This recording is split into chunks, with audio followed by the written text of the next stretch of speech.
gentlemen and chat, we got to segue into what is happening for the remainder of 2025. Now, folks, I have on my screen, and of course, I'm all about that giving credit where credit is due. And for the love of everything, I could not find who made this original thumbnail. And I'm going to put it up on the screen real quick. I'm going to cover the Call of Duty stuff. Just give me 1 second to get in there and just do that. Again, if anyone knows who originally posted this, please drop it into the chat so I can give this person credit, because it's a picture. You know how they say a picture is worth 1,000 words? I actually think this is worth 12,000 words. And I'm going to show you in a second, because this is what Xbox is dropping into Game Pass. These are all Xbox first-party games. Let me throw it up on the screen. Let me just pause there it is, folks. Now, do you see it? There it is. So I'm removing the Call of Duty for now. Folks, just take a look at that for a second. This is what Xbox will ultimately have dropped into Xbox Game Pass in 2025. And why that is a really, really big deal, Fuzzy Belvedere, is because I haven't done the math, folks. Like, if somebody in the chat wants to kind of line up these games and throw a price in there, I mean, I can do it when someone else is talking. I obviously can't do it now because I'm, hosting the podcast.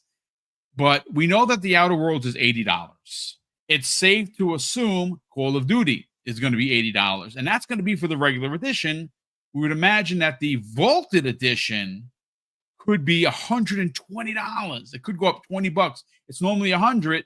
The Vault Edition could be $119.99. Okay. So there are games in here that are not as expensive, right? Oblivion was $50. And there was a $60 edition. If you wanted the extra stuff, you can get it. Towerborn, there is no edition. It is in preview. Keeper, it's a small title from Double Fine. What could that game be? $40 maybe 50. Gears of War, $40, right? Gears of War Reloaded. Grounded, you can't buy it. It's going to be in, not beta, it's going to be on preview. Avowed was, they had a $100 edition, had a $70 edition. There was a $40 and $50 edition for South of Midnight. Ninja Gaiden 4, I mean, it's a new one, so it's going to be at least $70, but it could be one of those $80 games. Tony Hawk, I think it's $50 if I'm not mistaken.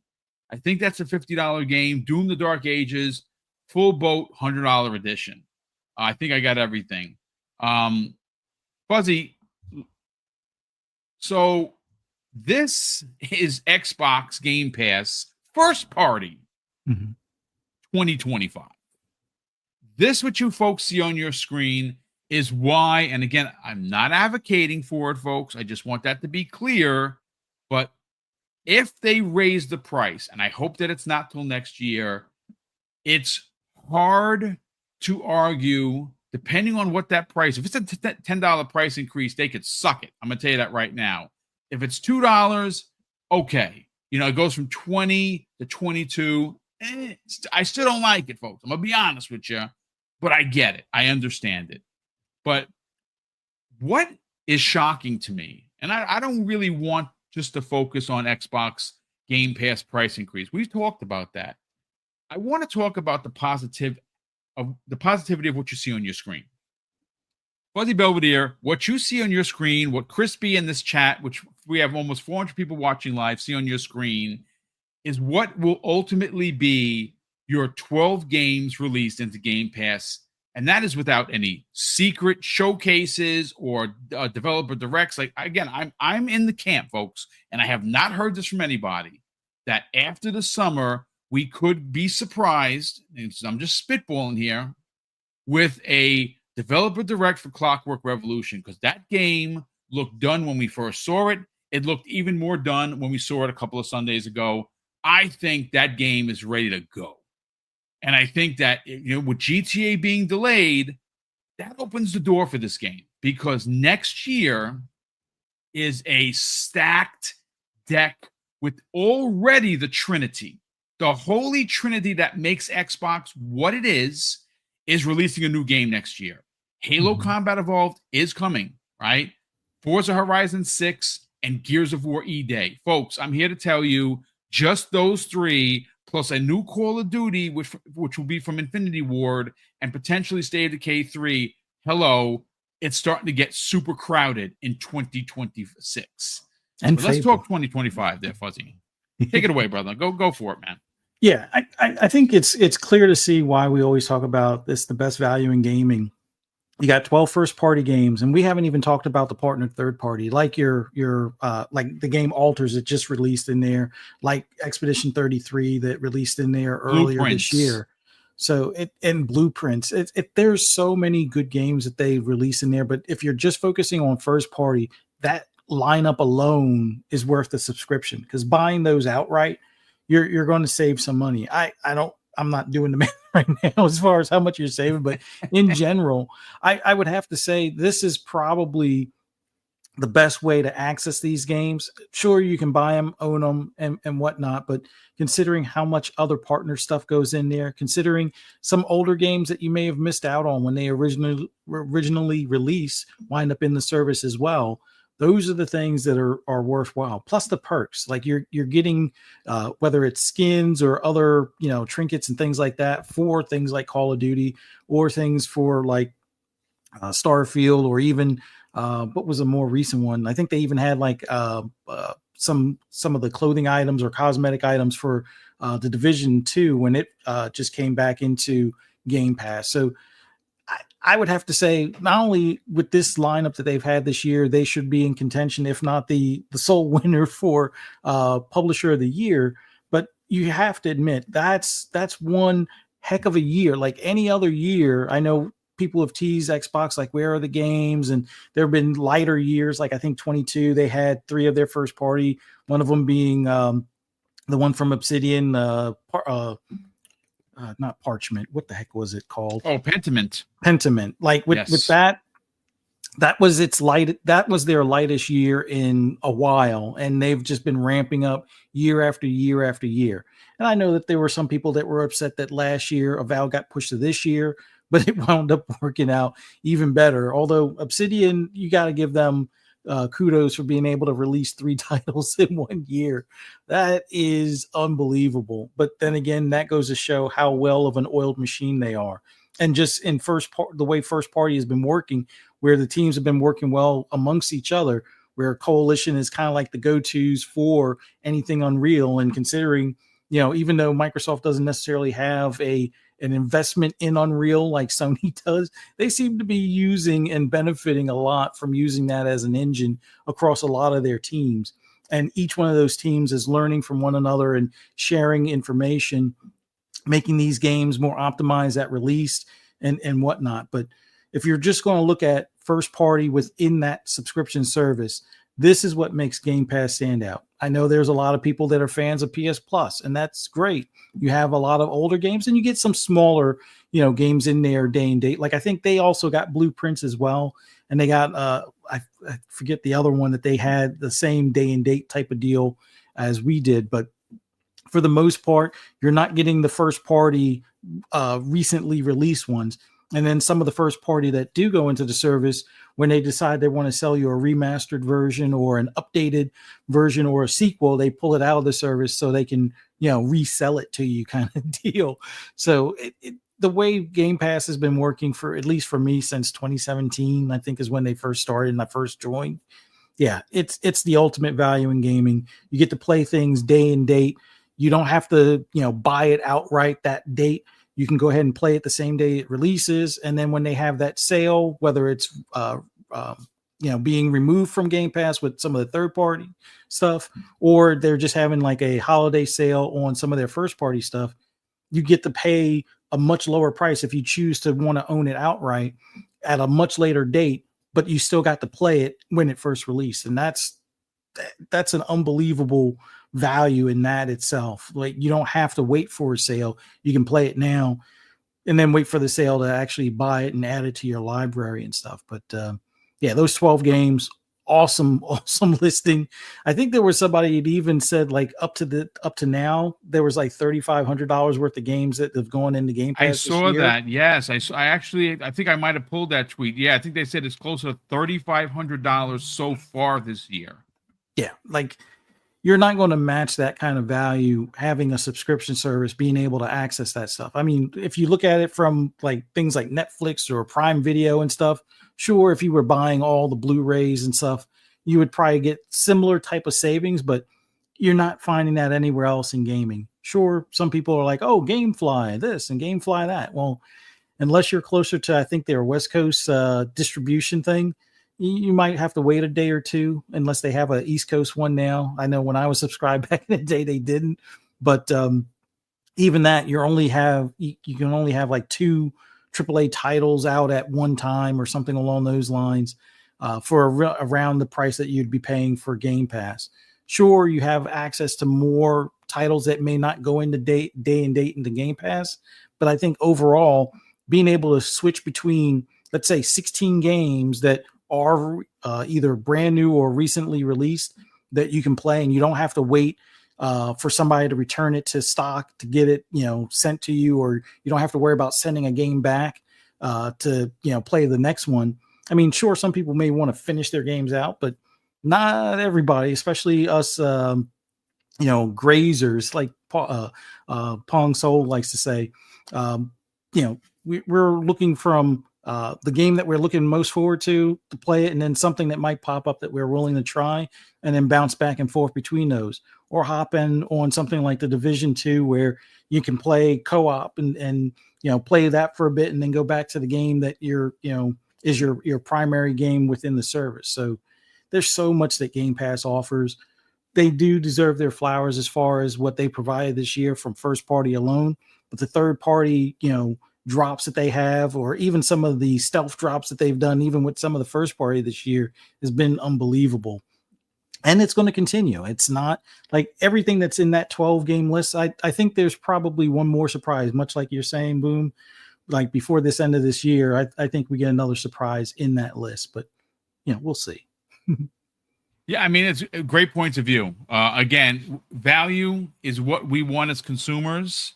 And I think when you just look, Crispy Bomb, at this list, and I'm gonna bring it back up just for shits and giggles, because again, I'm all about bringing that evidence-based conversation to the masses. Now, this in front of you once again is a list. Now again, I actually, we don't do the names thing here, folks, because we don't feed the trolls. But there were people that I actually, tweeted about this in excitement, because I'm an Xbox fan, right? I like being an Xbox fan first. It's not a problem. And this is very exciting. These games, now, is every game for every gamer? It's not. Am I going to play Grounded 2? Probably not. I didn't play Grounded 1. I played it a bit. It's just not my bag. Towerborn is my bag, but it's in preview, and I'd rather wait for the full release, only because I have so many games to already play. I beat Avowed. I beat South of Midnight. I played, probably around 40 or 50 hours in Oblivion. I beat Doom. Tony Hawk, I'm going to play. I love the original. This looks even better. Yes, I'm going to play. Ninja Gaiden 4, you better believe it. The Outer Worlds 1 I beat. The Outer Worlds 2, I'm coming back. Call of Duty Black Ops 7, I mean, is there even a question? Keeper, I'm very excited for this game. I don't even know what it is. I know it is a Tim Burton looking type of game from another Tim Schafer and Double Fine. It looks weird, but that's what they do. So yes, sign me up. Gears of War Reloaded, bro. Like, I'm going to play this with my brother. Like, we're going to get emotional playing this, because it's the one, like, for me, there's a lot of things that connect me and my brother Neo Mental, but this game really connects us, and I cannot wait to play this start to finish with him. Let's see, did I miss anything? No, I didn't miss anything. So for me, this is an exciting list. For some trolls out there, like, yeah, Boom, because that's how they talk, folks. You know what I'm talking about. This game, it would be impressive if they weren't all just mid games. And I'm thinking to myself, oh my God, no, he didn't just call all of these games mid because they're an Xbox Game Pass. It's like if something has an X on it, not even a box, just an X, people get in their feelings. We're gonna get into the slander that's been going the way of this handheld, that it's not an Xbox. Pretty ridiculous. We'll get to that in a second. But Crispy Bomb, let's bring you in. This is impressive. This honestly might be, again, I know we've said this before, but I have to say it again. This actually might be the best 12 games that Xbox Game Studios has ever put out at any one time. I mean, we're talking, this is 12 games in a year, ladies and gentlemen, and they're in your service. Like, holy shit, are we kidding me? Let's get your thoughts, man. Well, at an average of $60, that's $720. Well, there you go. Also, thank you, sir. Also, I just want to point out, I mean, unless I'm wrong, shouldn't Ninja Gaiden Black 2 be in here as well? You know what? You are correct. Yes. There you go. So we're talking like a baker's dozen. Greg Miller, I love you. There you go. There you go. It's kind of funny, and this is where I say, like, this is why I'm slightly like, yeah, this is gonna happen. And I really like, I think we're all on the same page. If you're gonna do it next year. Do it after you come out with at least this new hardware. Plus you have the Holy Trinity coming out. Let's be logical. But at the same time, it's like, so like some of these games have released on or are releasing on PlayStation, and you're talking, it looks like it would be the price of Game Pass just for those. Probably over it. So like you would be saving a lot of money if you even just subbed to Game Pass and played it on your TV or something. Yeah. This is where I was going to, like, you could talk about competition, and everybody says Xbox is not doing any competition because of console sales. We are in a different age, people. We are. Okay. They have content, clearly, by what you just showed. And I called out one game. There's probably a couple others that I'm not even thinking of, but I called out one game that's not even on this list. I'm going to tell you right now, they are going to play a different game, and you can add up the actual amount you're going to pay for each game. And at the end of the day, even if they raised it $2, I'm with you, Boom. They go like 10 or something crazy, there's going to be major problems because, I might just unsub and just start buying it because I'm getting that Ally. I've already signed up for the thing. Bro. I'm getting it. I'm gonna try it out. This seems like the perfect time to try something new. And I mean, for all I know, I could be sitting there playing on that screen rather than playing on my TV and let my fiance play whatever she wants on my Series X, because there's a lot of games that don't work on the One X. I was going to get a Series S and then they raised the price. So, well, that's on me. There's still a lot of games you can play through cloud, stuff like that. That's besides the point. My point is that there's no competition right now from a publisher like Sony or even Nintendo right now that is coming out with this amount of games, and also the diversity of these games. Yeah. They are so diverse. Some of them are releasing multi-platform, some of them aren't. We look at this right now, and it's hard to be mad if they don't go to the extreme. But also, I want them to wait. And I want them to wait, let people see this onslaught that has come this year. Which, I mean, last year we've done enough podcasts. We've warned them it's coming. And people are like, oh, it's always the next year. Well, I think we were right about 2025 for once. You know what I mean? Like we and this is so much at this point that we look at it as gamers, and I'm like, I haven't played all these games. You kidding me? Even the games that have come out, I haven't played all of them. And then, like, how much time is Tony Hawk gonna, absorb of my life? I don't know. Like, Probably a lot, though. You know what I mean? Like it's like one of those things. Like, you know, you get into it. They got good music. Like, you know, I'm about to play the Foundry demo today because they have that out there. If you didn't know that, so you know, like it's one of those things. Like I'm happy. Like I can't be mad, and I caution them to not, you know, add all price increases all at once, and you know, maybe take a step back. But other than that, I mean, it's hard to argue with. I mean, I just told you, $60. That's a pretty good average for these 12 games. Guess what? $720. You're not paying that for Game Pass. So it's a conundrum. It's very hard to be mad, but also, I mean, look at the slate, man. This is like, you got, like, most of these games are in the 80s. Yeah. Some of them are in preview, which preview works. I'm sorry. Like, that's how PUBG got started, was preview. That's correct. You know, so, and it's still going to this day. So you got to look at it and say, you know, they're variable pricing. Microsoft started, people. Don't blame Nintendo. It was Microsoft. They just didn't announce it. They started out doing preview. Hey, $40 for PUBG. Here preview. You know, not complete game. You know, all these different ways that they're releasing games. It's really Microsoft. Now, if they stay with it, you know, there's bargains here and there in some people's eyes. You know, like South of Midnight could have been a bargain to some people. You know what I mean? Like, it's one of those things that it makes it easier when you're a Game Pass sub. I mean, it really does, because you're just like, oh, okay, I'll download it, I'll try it. You know what I mean? Like, oh, okay, it's not for me. Oh, there's another game over here. You know, so it's crazy, but I think I might have just started it, and I'm sure I'm going to get hate for it. But what is Sony giving you? 3 games?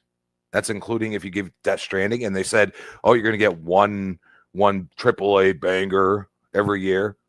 Oh, okay. Oh, it doesn't go into their service either, does it? Oh, isn't that interesting? So I think Xbox has so many games coming out that, yes, that's why I'm saying, like, even go get the gift cards in the stores, man. Like, if you're already in the store, you want to save some money. Like, I work at a grocery store. Tomorrow, when I go to work, guess what? I'm going to be grabbing 1 year subscriptions. Okay. Yep. And that's the way, like, some places don't have them. Some of them do. I believe we do, or at least 3 months. I'll grab 5, 6, 3 months and just buy them all. And they probably think I'm going to scam them, but I work there at least. So they're not, you know, but that's where I say, like, you know, be smart, be frugal. Like, they're giving us a warning. I'm sorry. Because, like, you look at this and you're just like, you know, do I want to spend as much as a console, or do I want to spend what I'm spending? Yeah, I'll take a $2 increase. I'll eat it. I'll understand. Because I get to play games. Like, I never played Ninja Gaiden like I did when Black came out, and now 4 looks even better. So I'm like, yeah, you know, it's simple things like that, you know, like, you missed out when you were going through a lot of stuff when you were younger and stuff like that, and they're just bringing it all to you, and they're saying, here, it's on a silver platter, enjoy. And I don't know, it's hard to argue with.